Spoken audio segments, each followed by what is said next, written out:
Welcome everybody to our Focus Forum this week. We have Mr Benitez with us once again to talk Merseyside Derby, a bit about Chelsea's game this week as well. We had Mario Balotelli on Saturday's show, but we spoke at length about him, so we're going to talk about the football this week. And starting with the Merseyside Derby, which is tonight. Now, you had a very good record in Merseyside Derbies. What is it that is so special about this game? For somebody who maybe doesn't know much about the Merseyside Derby, sum it up for us, Rafa. I didn't know at the beginning, when I just came, we lost the first derby 1-0. But after I could realise, the atmosphere in the city during the week and what it means for the fans. And also for the managers, you know that it's a massive game for everyone and how important it is. And also for the players, the local players. People is talking when I changed Gerard, he changed Gerard, but too much passion sometimes in the derby, so it's important to come down and analyse the games, And what was it that actually made you aware of the importance of the game? Was it the fact that people were talking to you far more regularly, the fans in the street and things like that, or was it the players that convinced you? No, both. The fans in the streets every time, you have to win, you have to beat them.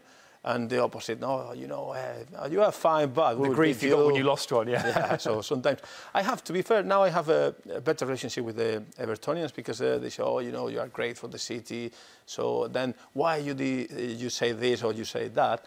But everybody is just waiting for the game, for the derby, and everybody has passion, And in terms of this game this week, we've got Liverpool ahead of Everton in the table, doing relatively well under Kenny Dalglish. First trophy as well, they've won the Carling Cup.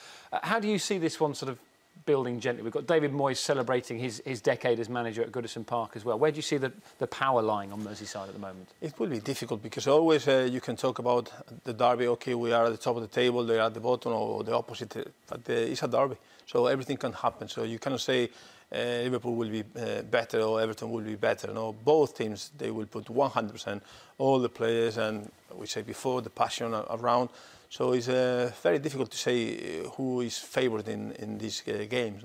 But you're looking. Let's start with Liverpool. You've got, the Carling Cup victory was important, but in terms of Andy Carroll and Suarez, it's something that doesn't quite seem to have clicked. It's great that they've got Gerrard back. People talking about Charlie Adams fitting in nicely into that midfield. How do you see the team under Kenny Dalglish at the moment? I think they are doing well. They say it's a work in progress. And I have a lot of respect for Liverpool, so I cannot criticise. I think that they are growing, they are improving, and they have to do it. So I say before, they spend big money this year, and I think that they have to improve, and they will need maybe some time. But we were in a very good position. After was a transition, and the team was going backwards. Now they are working again and going forward. Say if you had a player like Andy Carroll, though. I mean, I know you were interested in Andy Carroll when you were the Liverpool manager. Is he a sort of player you have to play a system to fit him, or can he fit into a system that you play? I think that the good thing about Liverpool now, they have different options. I remember my first year, we had Barros, Cisse, Letale, Sinam as strikers, but we needed to have something different. So we brought Peter Crouch, so we had a different kind of a striker that he could hold the ball, win in the air. Then you could play a different style, And I think that they were trying to do the same. The understanding between Suarez and Carroll will be important. At the same time, you have to play both. You have to manage also Gerrard in the middle of the park. So I think that they have different options, and that is always good, And we said on Saturday about your sort of respect and your friendship with David Moyes. Do you think that he is, in terms of resources, the best manager in the Premier League? Normally I don't like to say this, not about him, about anyone, because there are too many managers doing a fantastic job, and we don't know what is going on inside the club. You don't know the budget that they have. So I think he's doing a great job, no doubt about this, because the resources that they have. But I say before, he has a massive support from the chairman, and that is very, very important, because I have the experience with the owners, and when you don't have the support, it's always more difficult. Chelsea play Napoli this week, behind from the first leg. We spoke at length on Saturday about you and the Chelsea job, but in terms of this Chelsea situation now, new manager has come in.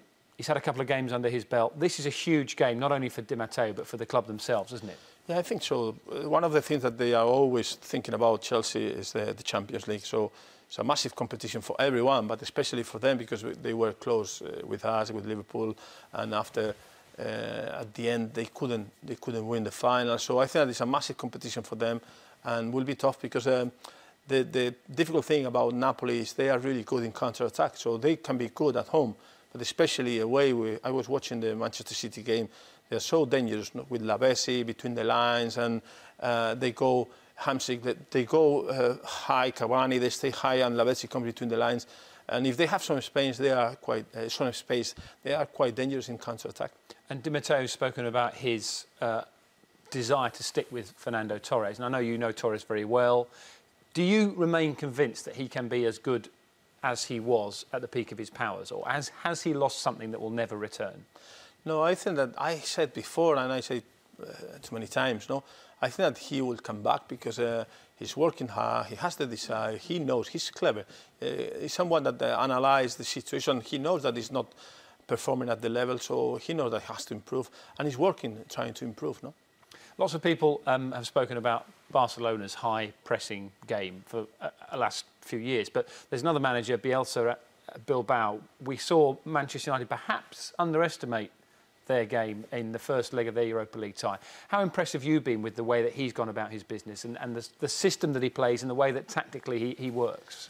To be fair, I know him well because he was the manager of Argentina. When I was in Valencia, we have Ayala, Aymar, Argentinian players, so we had to fight a little bit about the features. And he likes football. He likes to play in this style. No, I was watching some games against Barcelona. They beat Barcelona, or they drew against Barcelona at the end, pushing and working very hard, running everywhere.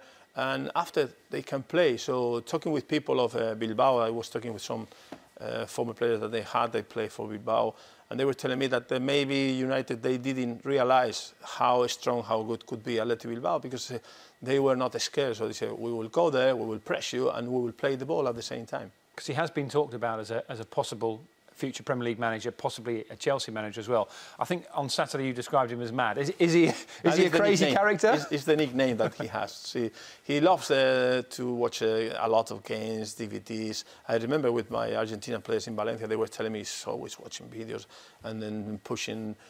The way that he trains is a little bit special, so you will see, you know, with the big names. But Athletic is a fantastic club because they are Basque players. They don't sign players from the rest of the Spain or another country. So at the end, they stick together. And it's an environment very, very positive for the manager. And everyone is pushing in the same direction. OK, final one. We've had loads and loads of questions in. I've asked most of the questions that have come through on Twitter. Champions League winner for you this season. Now, we know that you've won it yourself.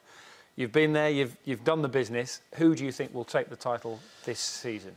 We have the experience of winning with an English team that is fine and another final, and I don't see any English team close now. I think that the Barcelona, Real Madrid, they are, for me, one step ahead of the others. We will see AC Milan. We will see what happened with Bayern Munich. But I think it has to be, for me, between Madrid and Barcelona, maybe. OK, one of the top two in Spain. Rafa, always a pleasure to have you on the programme. Thank you very much for your insight. And thank you for all your questions that you've sent in on Twitter. We always get hundreds and hundreds when you come on, so I think they still like you out there. Thank you very much. Don't forget, Football Focus this Saturday. It's an early one for you, 11:30 because of the rugby. So we'll see you on BBC One at 11:30. From myself and Mr Benitez, thank you very much for watching.